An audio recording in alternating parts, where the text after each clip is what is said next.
Alright, so in the game of Ilium, what you are is you have these archaeologist teams.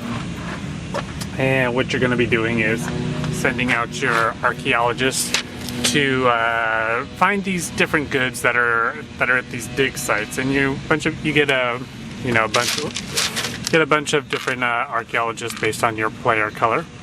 Right, so you get something like 40 something of these guys, and in addition to getting your little archaeologist guys, you're gonna get some cubes. Right, so you have 3 cubes to use during the game. The other one is a scoring cube, which goes over on the scoring side of the board, but you're really not even going to do any kind of scoring till the end, so it doesn't matter. So you can just keep those off to the side for now. So you're going to have your little archaeologists, your little placeholder cubes, and you're going to get a deck of cards, and each person has a deck of cards, and it's in their own player color, and you're gonna have a different number of archaeologists on the other side of the card. And you'll notice there's all these little like stone pathways here. So during the game, what you're gonna do is you're gonna be trying to place your archaeologists on the stone pathways, and on your turn you only get to choose one stone to place your group of archaeologists on. And how many archaeologists you place on the stone path is determined by the cards. So you're going to get a thing of cards, and you can shuffle them up. And you're going to take the top one, and you're going to turn it over. And this shows 2 guys. So that means you get to place 2 archaeologists on any one of the unoccupied stone paths of the board. Now, in addition to that, there are some alternate variations to the game that you can play where it's not random, where you don't just randomly look and see what you get.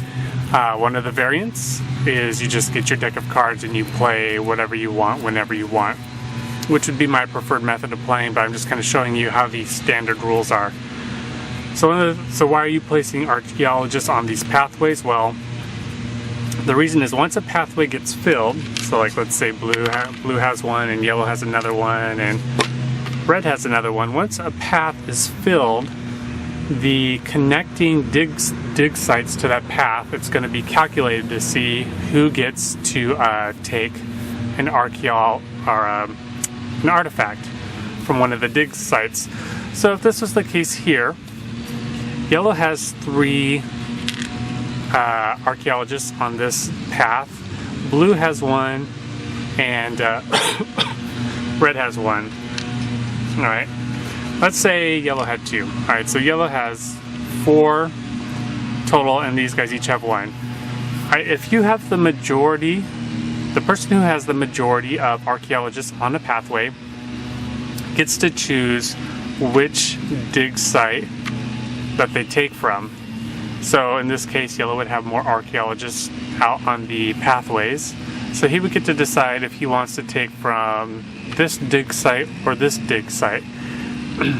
And then what happens is the person who has the second most number of archaeologists will get to choose whichever dig site the yellow person did not choose from.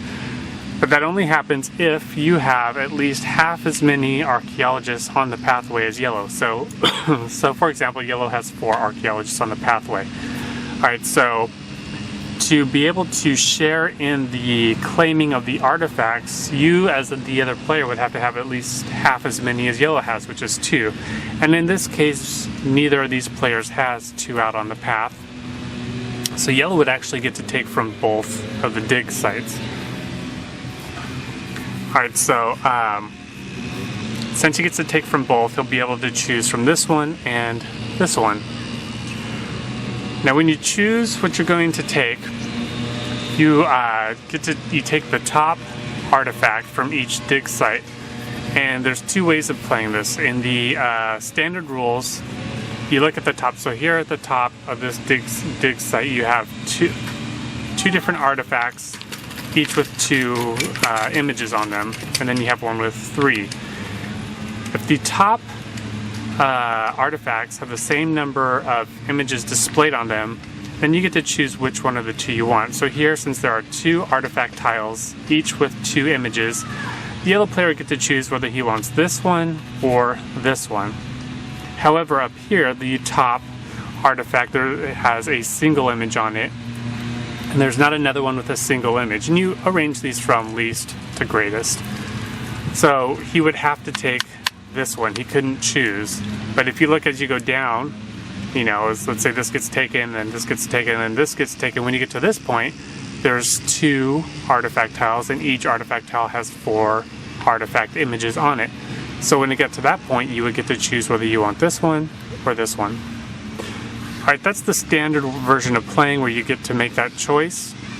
There is an alternate version where you only get to take whatever is on top. So in this situation down here, yellow would have to take this one, and you wouldn't have a choice. It's up to you which way you want to play. The standard version is you get the choice. The alternate version is you only get the top one.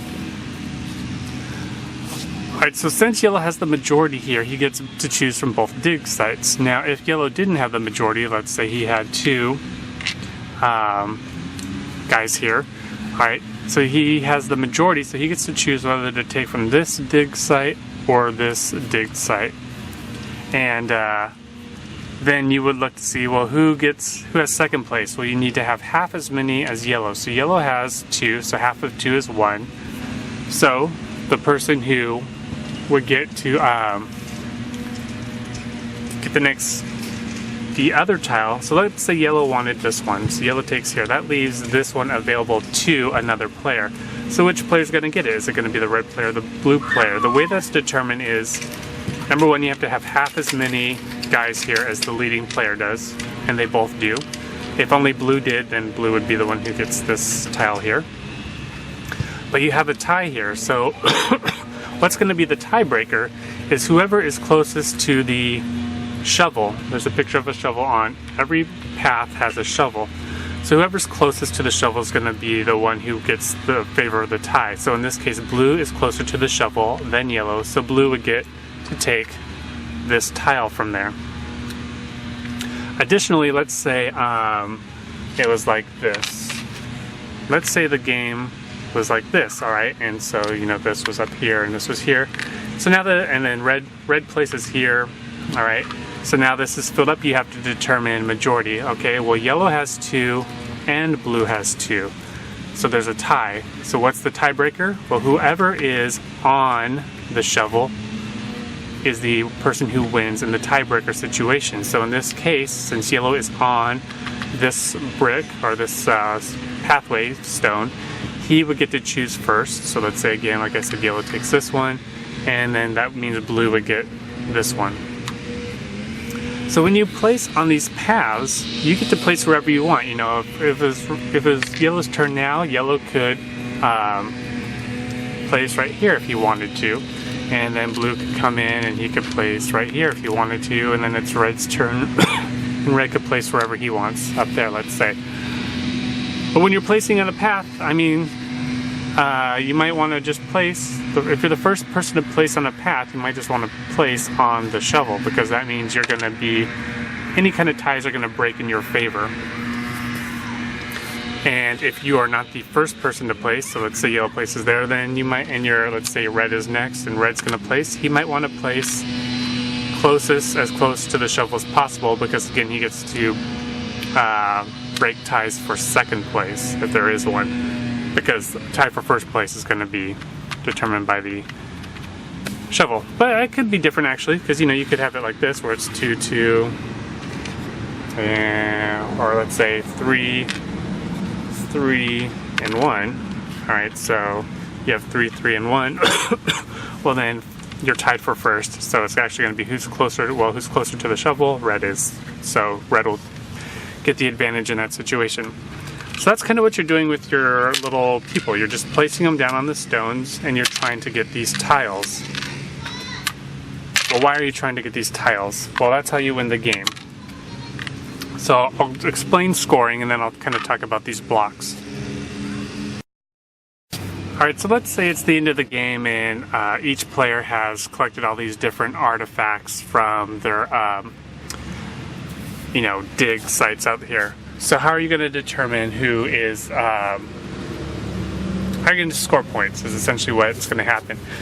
So what you're going to do is you're going to look for each different type of artifact who has the most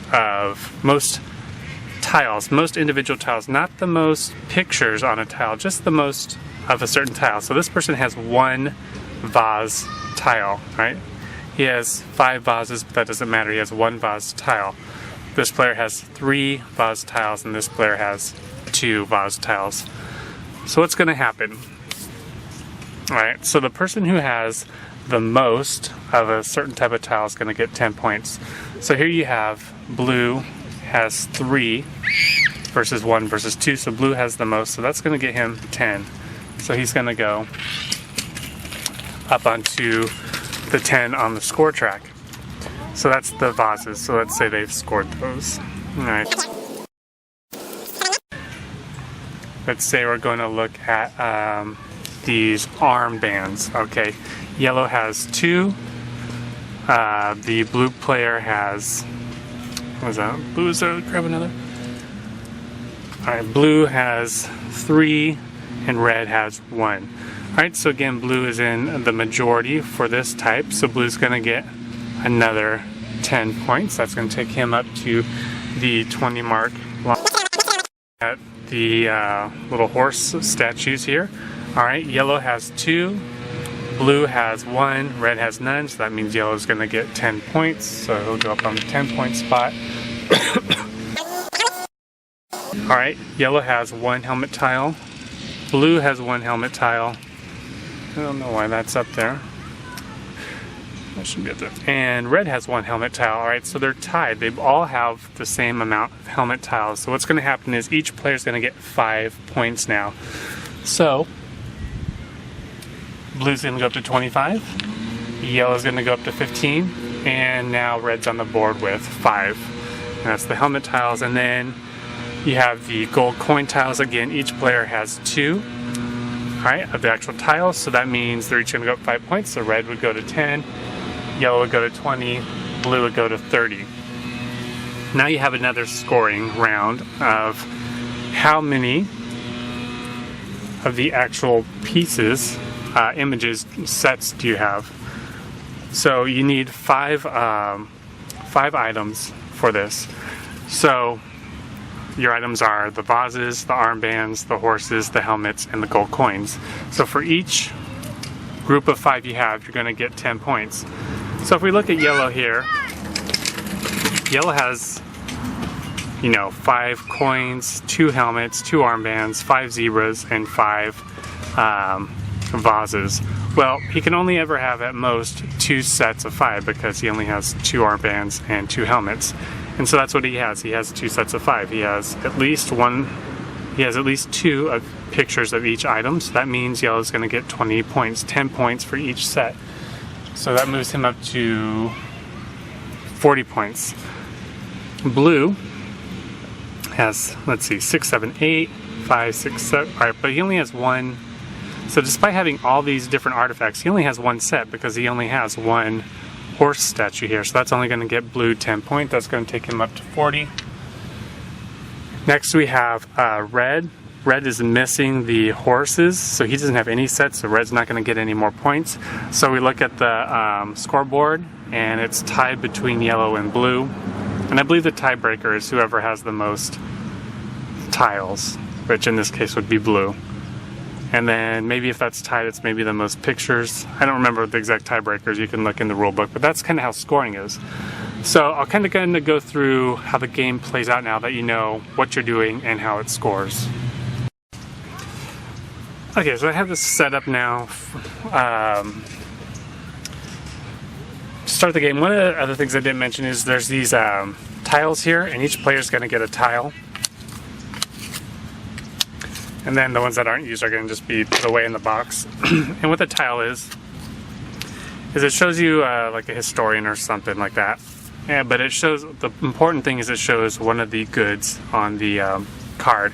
And at the end of the game, whichever tile you have of this good that has the most images on it, like, if I had at the end of the game this tile and all my other ones were 4 or less, well, there's only 1 4, so 3 or less, I would have to get rid of this. It's not counted in sets, it's not counted in anything. It's just kind of, it just tells you which artifact you're going to have to throw away one tile of, and the tile that you throw away has to have it's the one with the most of the picture on it. So that's going to affect your set making decisions out on the board. So like this player here, if he collects helmets, whichever helmet token he has that has the most helmets pictured on it, he's going to have to get rid of it. He doesn't get to score it. So each player gets one of these. Alright, so like I said, you start and you take a card and you look at it. Of course, like I said, I would just play where you choose what you want to do. But here, so you draw a card, he draws two archaeologists, and so he gets to choose where he wants to go. So one thing he can think about, let me just explain this also. The end of the game triggers. The end of the game triggers in two ways. Either each player has played all of their cards, or there's these tiles out here that have 4 pictures of an artifact on it, and you can see they're different color here. This is black, background's red, gold, green, purple, as opposed to all the other ones that are black, blue over here. Alright, the thing is, if all of these are gone, then you can say, alright, I want to end the game now. So there's that option to do it. But if you don't want to trigger the end of the game, if you don't want to say, let's end it now, then you just play till your cards are gone. So here we have yellow. He has 2 archaeologists that he has to place out on the board. Alright, his token is horses. Alright, he's going to have to get rid of whichever one he has the most of. Well, the ones with the most are in these 2 dig sites, but it's going to be a while before you get there because, as you can see, they're buried pretty far down.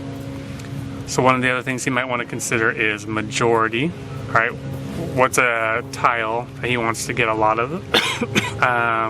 So if you look on top, let's see, you got helmets here, coin, coin, coin, horse, horse, horse, vase. Alright, so let's just say you got coin here, you got a coin up there, but you got double coin here. So let's just say he's going to get started working on the coins. So let's say he just goes and he puts his 2 archaeologists here. He puts them on the shovel because if he is the majority holder, he wants to take advantage of that.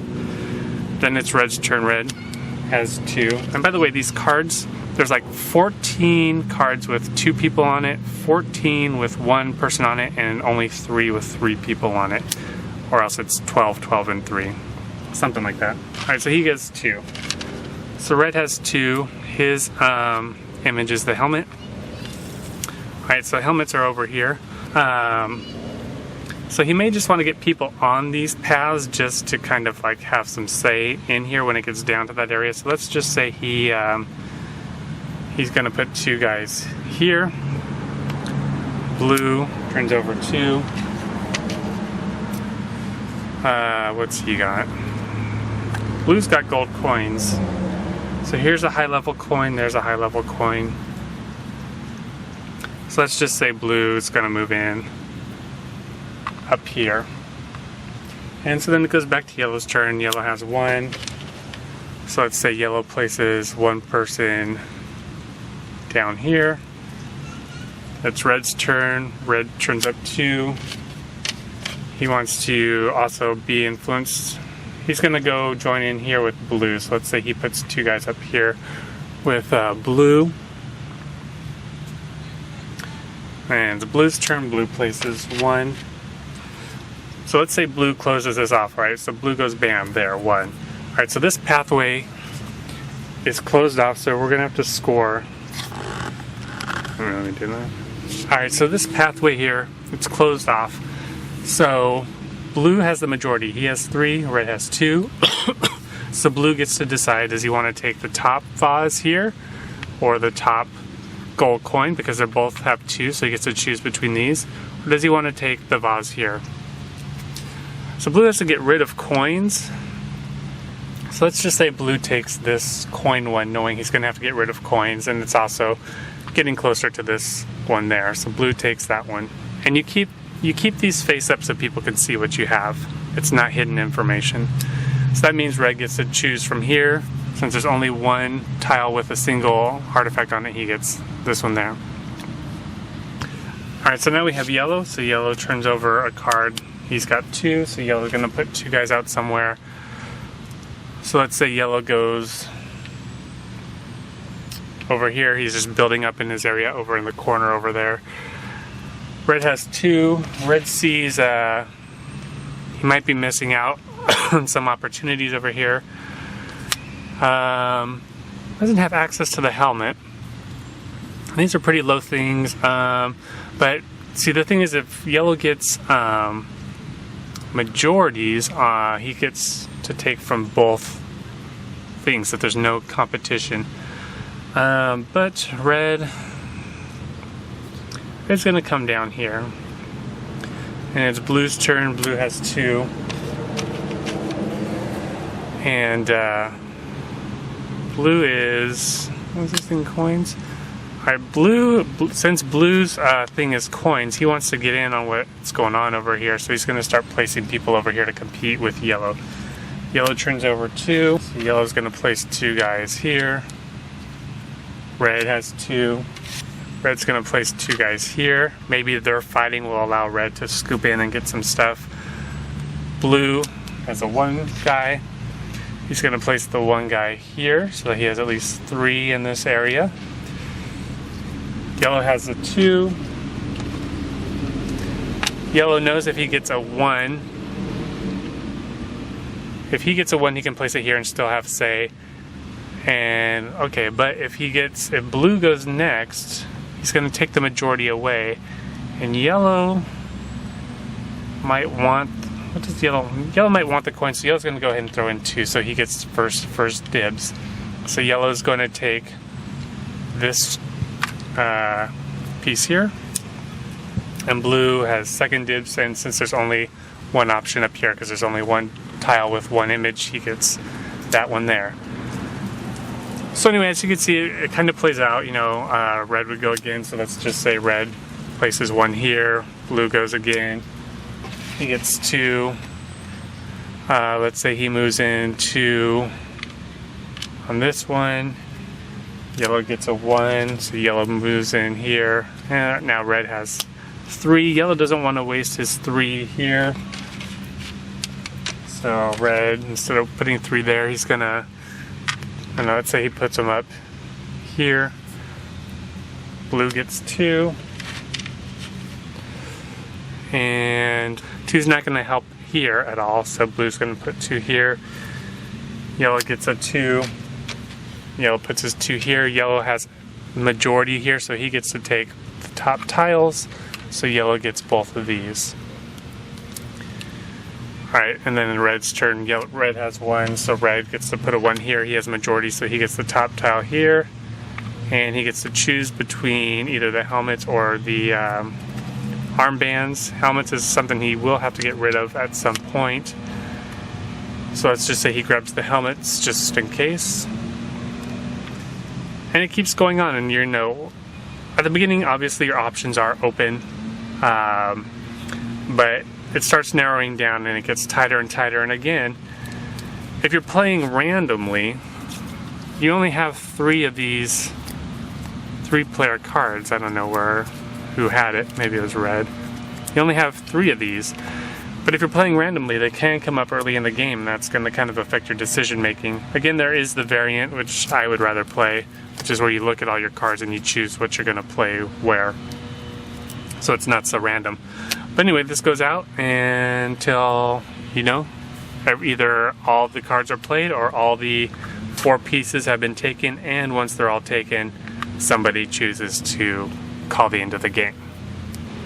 Okay, one last thing. I forgot to tell you about the placeholder markers. So let's say it's blue's turn now. So let's say blue turns over this and he has a 2-person card.